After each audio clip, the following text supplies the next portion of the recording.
ఆజ్యం పోసినటువంటి చంద్రబాబు నాయుడు ముందు నుంచి కూడా ఆయన స్వతహాగా ఏ రోజు కూడా ఈ రాష్ట్రంలో ఎన్నికల్లో పోటీ చేయలేదు. ఆయన రాజకీయాలన్నీ కూడా కుట్ర కుతంత్రాలతో వచ్చిన చంద్రబాబు నాయుడు తన మామని వెన్నుపోటు పడిచి తన మామకు చావు కారకుడై రాజకీయాల్లోకి వచ్చినోడు చంద్రబాబు నాయుడు. తన బావమరిది హరికృష్ణని రాజకీయంగా పతనం చేసినాడు చంద్రబాబు నాయుడు. జూనియర్ ఎన్టీఆర్ని 2014లో ప్రచారానికి వాడుకొని తన కొడుకు అడ్డం వస్తాడు రాజకీయంగా అని చెప్పి జూనియర్ ఎన్టీఆర్ని కూడా తొలగించుకున్నవాడు చంద్రబాబు నాయుడు. రాజకీయ తన ఉనికి కోసం కేవలం తన ముఖ్యమంత్రి పదవి కోసం ఎప్పుడైనా ఎవరినైనా బలిపశువుని చేస్తాడు చంద్రబాబు నాయుడు. అలాంటి రియల్ ఎస్టేట్ నాయకుడు ఈరోజు చంద్రబాబు నాయుడు ఈ రాష్ట్రంలో. ఎందుకు ఈ మాట అంటున్నామంటే అమరావతిని గత 5 సంవత్సరాలు భ్రమరావతిగా చూయించి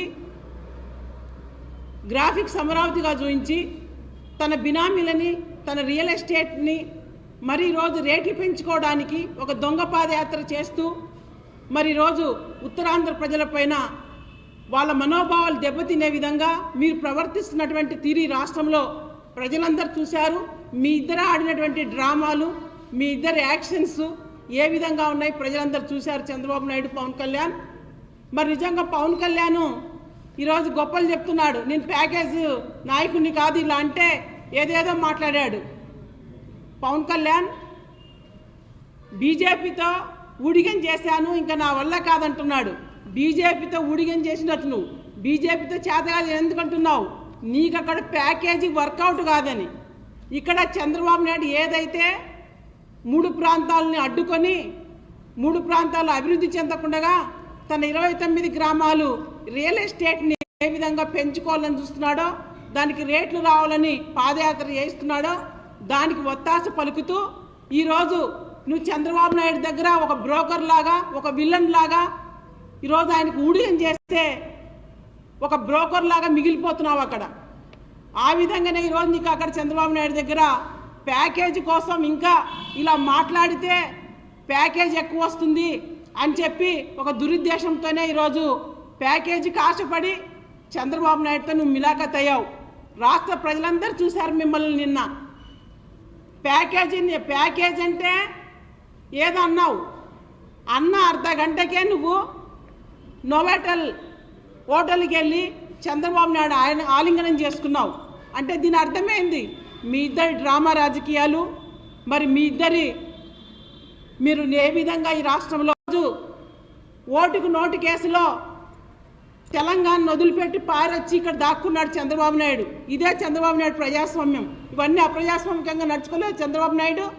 ఈరోజు ఈ రాష్ట్రంలో ఎస్సీ ఎస్టీ బీసీ మైనార్టీలందరూ కూడా ఆనందంగా ఉండాలి, వాళ్ళు హ్యాపీగా ఉండాలని చెప్పి పూలే అంబేద్కర్ గాంధీ ఆశయాలని స్ఫూర్తిగా తీసుకొని ఈరోజు ముఖ్యమంత్రి గారు పనిచేస్తుంటే ఇవన్నీ వీళ్ళకి కనిపిస్తున్నాయి. కనిపించక కాదు, కానీ ఏదో విధంగా జగన్మోహన్ రెడ్డి గారి పరిపాలనలోన బురద చల్లాలి, అడ్డుకోవాలి, మరి ఏ విధంగా రాజకీయం రావాలనే ఒక దురుద్దేశంతో కుట్రపూరితంగా వీరిద్దరు కూడా మిలాఖా చేస్తున్నటువంటి రాజకీయాలు. పవన్ కళ్యాణ్ మాటకి ముందు మాట్లాడతాడు అంబేద్కర్ పూలే సోషలిజం గురించి. పవన్ కళ్యాణ్ సోషలిజం గురించి మాట్లాడుతున్నావు. సోషలిజం మాటల్లో కాదమ్మా వచ్చేది. ప్రజాపంతాలో ప్రజల కోసం పనిచేసినప్పుడే సోషలిస్ట్ అవుతారు ఎవరైనా కానీ. నీకు అసలు అది దానికి అర్థం తెలియక బుక్కులు చదివితే కాదు వచ్చేది.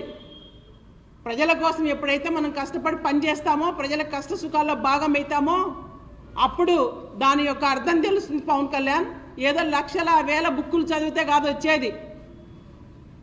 ఈరోజు మాటల్లో వరకు నీతులు మాట్లాడుతున్నావు అంబేద్కర్ పూలే ఆశయాలని. ఎక్కడ మీ అంబేద్కర్ ఆశయాలను అడుగుతున్నాను.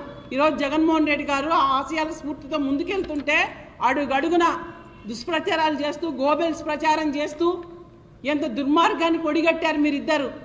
చంద్రబాబు నాయుడు రియల్ ఎస్టేట్ నాయకుడు ఈరోజు చంద్రబాబు నాయుడు ఈ రాష్ట్రంలో ఒక 29 గ్రామాలు అభివృద్ధి కోసమే ఆయన ఆరాటం, తపన.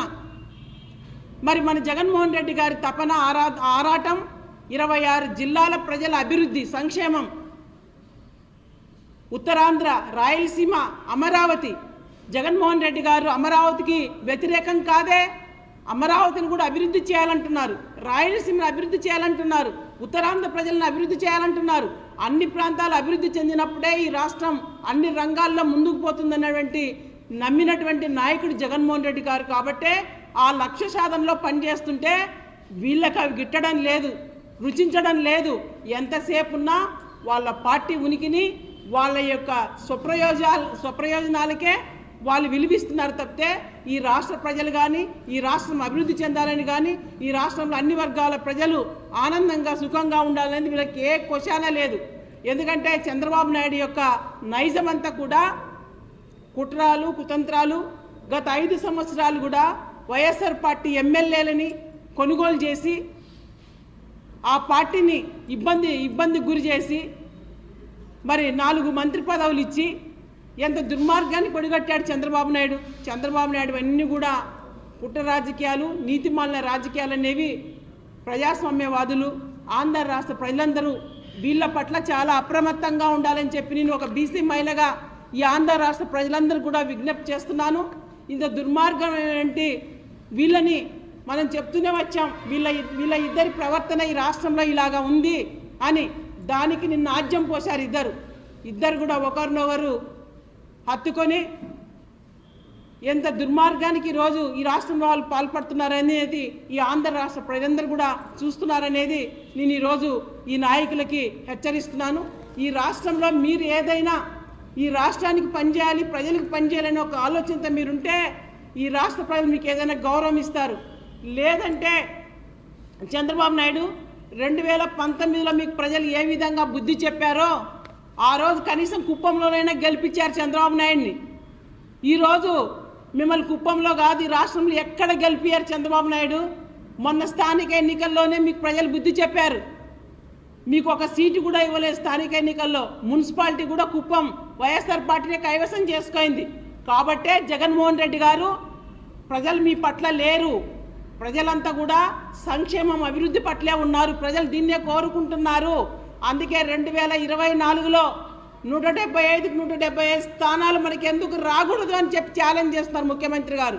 అంటే ప్రజల హృదయాల్ని గెలిచినటువంటి నాయకుడు జగన్మోహన్ రెడ్డి గారు ఈరోజు ఈ రాష్ట్రంలో అన్ని వర్గాల ప్రజలకు పనిచేస్తున్న నాయకుడు జగన్మోహన్ రెడ్డి గారు ఈరోజు. కాబట్టి ఒక ధైర్యం, ఒక నమ్మకం ఉంది ప్రజలకి. ఆ విశ్వాసాన్ని, ఆ నమ్మకాన్ని, ఆ ధైర్యాన్ని కల్పించాడు జగన్మోహన్ రెడ్డి గారు ఈ రాష్ట్రంలో ప్రజలకి. కాబట్టి ఏది ఏమైనా real estate Chandrababu, package villain Pawan Kalyan, మీ రాజకీయాలు ఎంత కపటంగా ఉన్నాయి, ఎంత దుర్మార్గంగా ఉన్నాయి.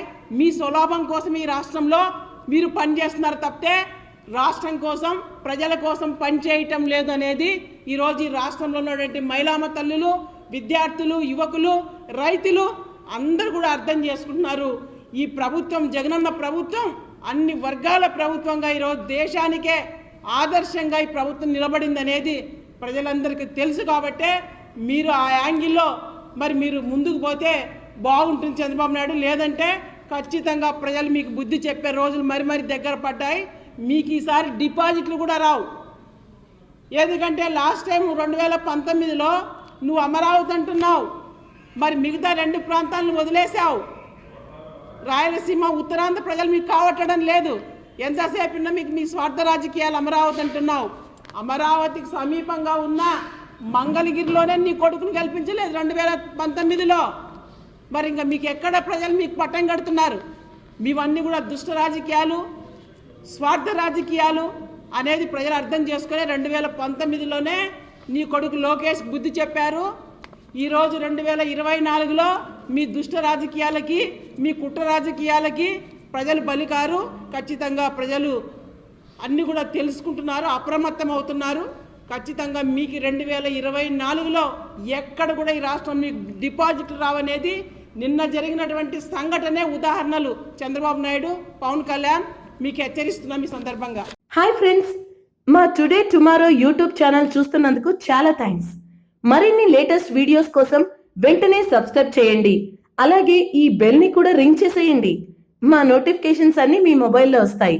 అలాగే మా వీడియోస్ మీకు నచ్చితే లైక్ చేయండి, షేర్ చేయండి, నచ్చకపోతే కామెంట్ చేయండి.